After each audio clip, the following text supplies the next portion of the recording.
நாங்க மைசூர் போயிருந்தோம்ல, அப்ப வந்து கோபி மஞ்சூரி சாப்பிட்டுருந்தோம் ஒரு கடையில. அந்த கடைக்காரண்ணா வந்துட்டு நாங்க ஆர்டர் குடுத்துட்டு வெயிட் பண்ற அந்த டைம்ல, சும்மா டேஸ்ட் பண்ணுங்க அப்படின்னு சொல்லிட்டு ட்ரை கோபி போட்டு தந்திருந்தாரு. மேல கொஞ்சம் அப்படியே மசாலாவும், ஆனியனும் போட்டு தந்திருந்தாரா, அத சாப்பிட்டு பார்த்துட்டு இவர் நல்லா இருக்குன்னு சொல்லியிருந்தாரு.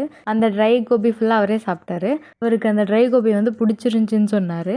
இன்னைக்கே அவருக்கு பிடிக்காத சேமியா தான் செய்ய போறேன். அதனால பிடிக்காத சேமியா கூட பிடிச்ச ட்ரை கோபி வச்சு மேட்ச் பண்ணி அனுப்பிடலாம் அப்படின்னு சொல்லிட்டு அவர் என்னென்ன சொல்றான் பாருங்க. சேமியாவும் ட்ரை கோபி தான் செஞ்சுருந்தேன். காலையில் அதுலேயே கொஞ்சம் சாம்பிள் மாதிரி எடுத்து டேஸ்ட் பார்க்க சொல்லி பிரேக்ஃபாஸ்ட் கொடுத்து ஆஃபீஸுக்கு பேக் பண்ணி அனுப்பியாச்சு. அவர் கிளம்பி போனது ஒரு 5 நிமிஷம் ரெஸ்ட் எடுக்கலான்னு உட்காந்து ஃபோன் எடுத்து நோண்ட ஆரம்பித்தேன். திரும்பி பார்க்கறதுக்குள்ளே 8 மணி ஆயிடுச்சு டைமு.